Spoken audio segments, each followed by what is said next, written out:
And there we go.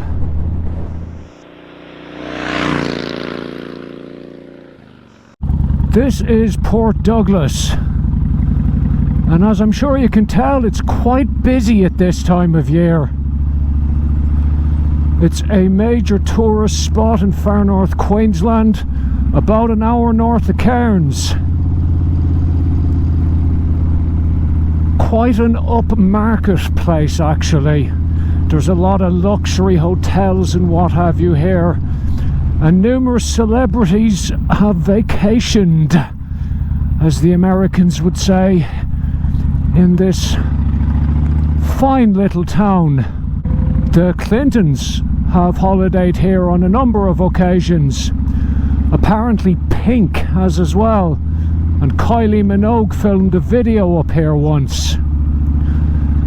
Tragically, not too far from here, in a place called Bat Reef, is where Steve Irwin had his fateful encounter with a stingray back in 2006. This place was founded in the 1870s as a gold mining town, and at one point in the late 19th century it had a population of about 12,000. The population dwindled, and by about the 1930s there was only a couple of hundred people living here, and it was a pretty isolated part of the world. In the middle of the last century, a proper road was constructed between Cairns and here, and over the last 40 years or so they started focusing heavily on tourism, and the town has boomed again. These days about 3,500 live here, although here in early July, in peak tourist season in this part of the world, I'd wager there's a lot more than 3,500 people around the place.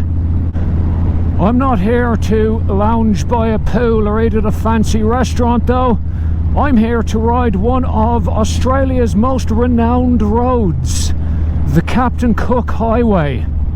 It's the road that goes between Port Douglas and Cairns. Well, it actually ends in Mosman, a bit further up the road. And it is a fairly lengthy stretch of twisting, winding road that hugs the coast, and it has been described as Queensland's answer to the Great Ocean Road. I have driven it in my car many times, and I have to say it is a hell of a road. I've never done it on the bike though, so let's get on with it. The first few kilometres out of Port Douglas are nothing much to write home about. It's pretty much just like what you see in front of you, your standard 2-lane highway. Thankfully the traffic is moving at a reasonable speed, and most of it seems to be coming the other way, so hopefully I won't get caught behind anything too slow. But almost out of nowhere, the fairly mundane road turns in to one of Australia's best. Just around this corner here now, you'll see what I mean. Yep.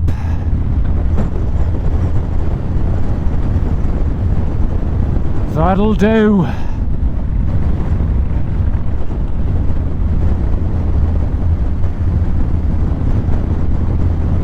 The Pacific Ocean and the Great Barrier Reef to my left. The Queensland wet tropics to my right.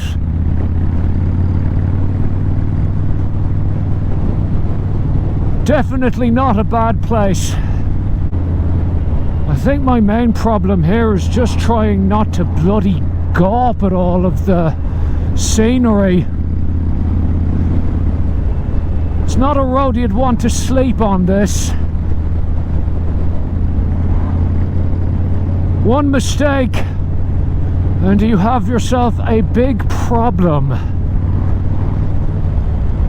I'm actually quite happy pootling along behind that Hyundai in front of me, which is going at a fairly decent speed.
Seriously, people need to start cleaning up their shit. God, that annoys me. Right. Let's continue, shall we?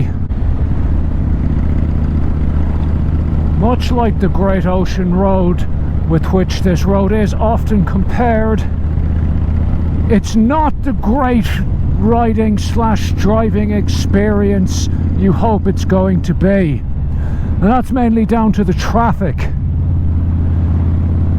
There's 3 types of people you meet in this road. You have the tourist who's crawling along at a snail's pace, gawping at everyone. You have somebody who's out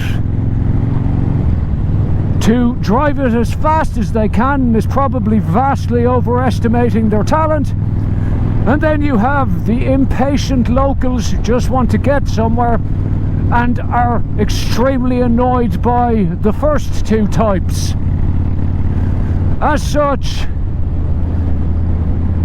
it's a road you just need to take your time on and accept that you are going to get stuck behind somebody in a Nissan X-Trail who's going a bit slower than you would like to be.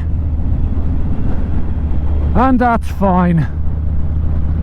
There are slow vehicle turnouts dotted along it, which are nice because they give me a bit of clear road to enjoy myself.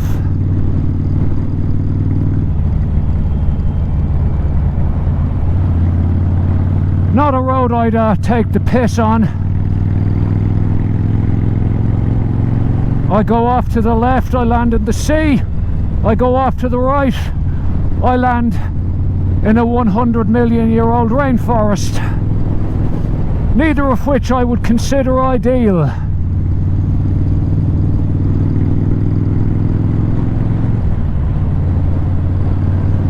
So I'll just stay within me limits and enjoy it. Well, the speed limit has just dropped to 60, so I guess that means it's about to get even madder.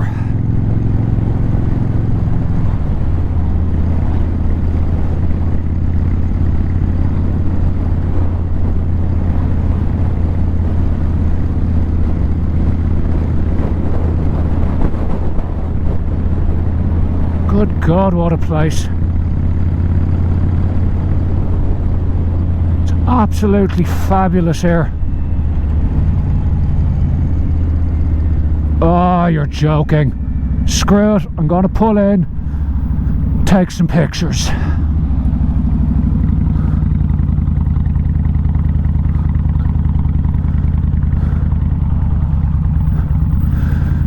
Because otherwise I'll just get mad at that caravan.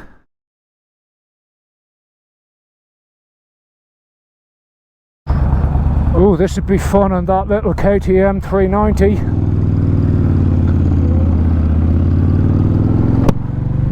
Okay, I haven't spotted any caravans passing the last couple of minutes, so hopefully I get a reasonable run.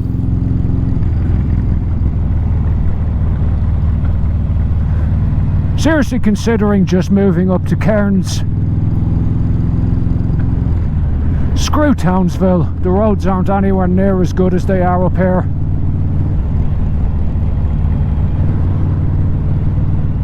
Although Cairns and its surrounds are spoilt for great roads. Some of the best riding you'll find anywhere up here.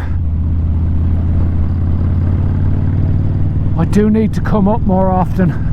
Once you get past Wangetti Beach, the craziest stuff ends, at least for a bit, and you even get a run at 100 kilometers an hour, which is nice. It is only a brief reprieve. The madness recommences a little further south.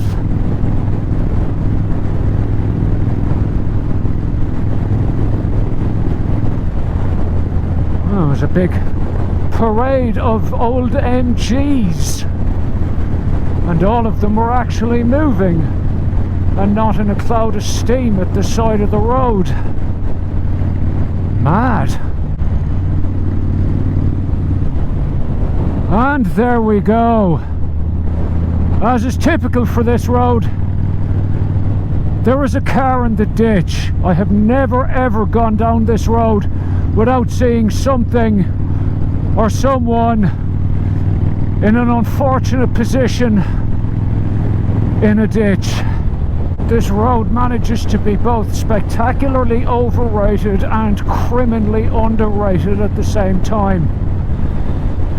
It's overrated in the sense that it is not the great riding or driving experience you expect it to be because of the traffic, and because, frankly, it's not exactly safe to go very quickly on this road. Audi R8 just passed. It's underrated in the sense that the scenery is utterly magnificent. Utterly, utterly fantastic.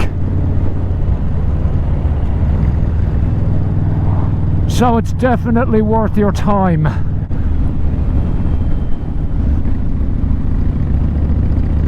Ooh, that was a fun one. Still right by the water's edge. It's just bike, beach, Great Barrier Reef.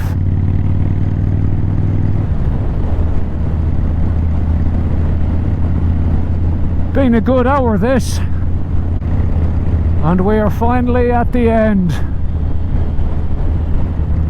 arriving in Palm Cove now, where I will be meeting a friend of mine for lunch who happens to be up here on holiday from Tasmania.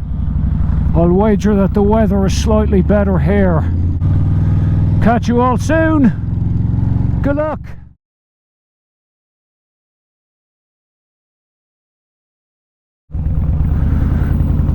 Guess I can park here then.